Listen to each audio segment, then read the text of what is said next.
Himachal Pradesh Bharatiya Janata party ने हमें उप मुख्यमंत्री पद से हटाने के लिए जो चक्रव्यूह रचा था वो जाते साल से पहले ही ध्वस्त हो गया। दरअसल भारतीय जनता पार्टी के 12 विधायकों ने हिमाचल प्रदेश की माननीय उच्च न्यायालय के समक्ष एक दायर याचिका में ये आग्रह किया था कि मुकेश अग्निहोत्री को उप मुख्यमंत्री पद से हटाया जाए। देश में इस समय 30 के आसपास उप मुख्यमंत्री काम कर रहे हैं। इनमें से 15 के आसपास उप मुख्यमंत्री जो हैं वो भाजपा शासित राज्यों के हैं। हाल ही में जो चुनाव हुए उनमें से 3 राज्य भाजपा ने जीते और भाजपा ने उन राज्यों में भी 6 उप मुख्यमंत्री तैनात किए। लेकिन भाजपा को देश में तैनात 30 उप मुख्यमंत्रियों से कोई आपत्ति नहीं है, सिर्फ मुकेश अग्निहोत्री के उप मुख्यमंत्री बनने पे आपत्ति थी। खैर, देर आए दुरुस्त आए, सद्बुद्धि आई और एकाएक भाजपा ने पिटीशन वापस ले ली। और मुझे इसमें राहत इंदौरी साहब का वो शेर याद आ रहा है कि लगेगी आग तो आएंगे कई घर जद में, यहां पर सिर्फ हमारा मकान थोड़ी है। यानी कि देश में 30 उप मुख्यमंत्री, जिनमें से 15 के आसपास उप मुख्यमंत्री जो हैं भाजपा शासित के, लेकिन अब ऐतराज जो है उन्हें सिर्फ मुकेश अग्निहोत्री पे था। देश में उप मुख्यमंत्री या उप प्रधानमंत्री तैनात किए जाने का जो मसला है ये कोई नया मसला नहीं है। जब देश आजाद हुआ, आजादी के साथ ही जवाहरलाल नेहरू जी जब प्रधानमंत्री बने तो उसी कैबिनेट में श्री वल्लभ भाई पटेल जी भी उप प्रधानमंत्री बने और ये सिलसिला चलता रहा लगातार। और भाजपा के शीर्ष नेता श्री लालकृष्ण आडवाणी जी, वो भी जो है देश के उप प्रधानमंत्री बने। और इस कड़ी में जब देवीलाल जी देश के उप प्रधानमंत्री बने तो ये मामला सर्वोच्च न्यायालय में भी गया और सर्वोच्च न्यायालय में श्री के.एम. शर्मा वर्सेस देवीलाल जी का जो पिटीशन थी उसमें जनवरी 1990 में फैसला आया और उस फैसले को इसका मुख्य आधार माना जाता है प्रदेश में उप मुख्यमंत्री तैनात करने को लेके या देश में उप प्रधानमंत्री की नियुक्ति को लेके। और देश की सबसे बड़ी अदालत सर्वोच्च न्यायालय ने देवीलाल जी का जो उप प्रधानमंत्री का पद था उसे बरकरार रखा।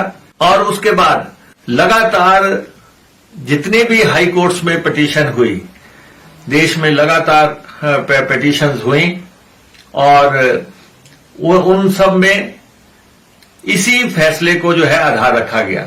वैसे देश में मोरारजी देसाई जी, चरण सिंह जी, जगजीवन राम जी, यशवंतराव चौहान जी उप प्रधानमंत्री पद पर तैनात हुए और उप मुख्यमंत्री पद पे तैनात तो जो है लगभग अब तक 150 लोग तैनात हो चुके हैं और उनमें से लगभग 30 के आसपास तो इस समय भी पद पर विराजमान है। लेकिन हमें लगता है कि हिमाचल प्रदेश में पिछले 5 साल जो नेता प्रतिपक्ष हमने जो है भारतीय जनता पार्टी की सरकार को प्रदेश से हटाने के लिए जो काम किया था, जो लड़ाई लड़ी हमें, वो लड़ाई जो है इस याचिका की पृष्ठभूमि में रही है।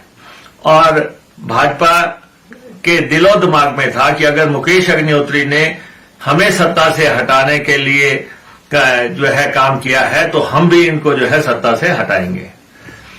खैर, जहां तक उप मुख्यमंत्री की अब कुर्सी का सवाल है, देश में Karnataka high court, Bombay high court, Kerala high court, Madras high court, Punjab Haryana high court व अन्य कई हाई कोर्टों में इस मामले चले, केस चले और हर जगह जो है फैसला उप मुख्यमंत्री के पक्ष में ही आया है।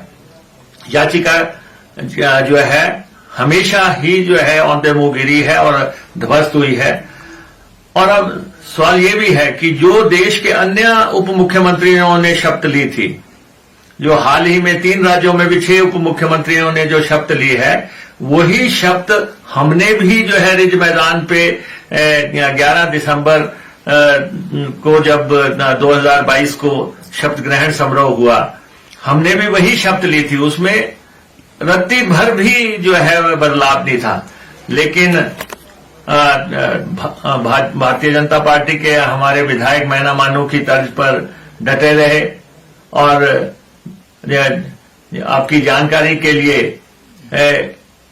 अंततः एकाएक उन्होंने हिमाचल प्रदेश हाई कोर्ट से ये पिटीशन वापस ले ली, या यूं कहो कि उन्हें वापस लेनी पड़ी।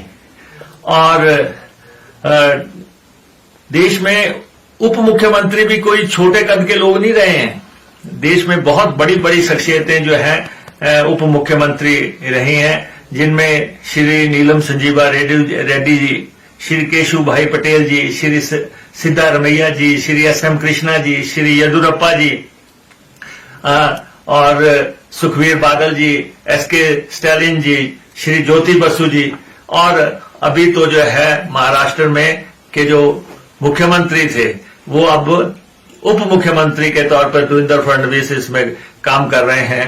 और बड़े घरानों के लोग भी, तेजस्वी यादव जो है इस समय उप मुख्यमंत्री की कुर्सी पे काम कर रहे हैं, और हरियाणा में भी चौटाला जी उप मुख्यमंत्री की कुर्सी पे काम कर रहे हैं।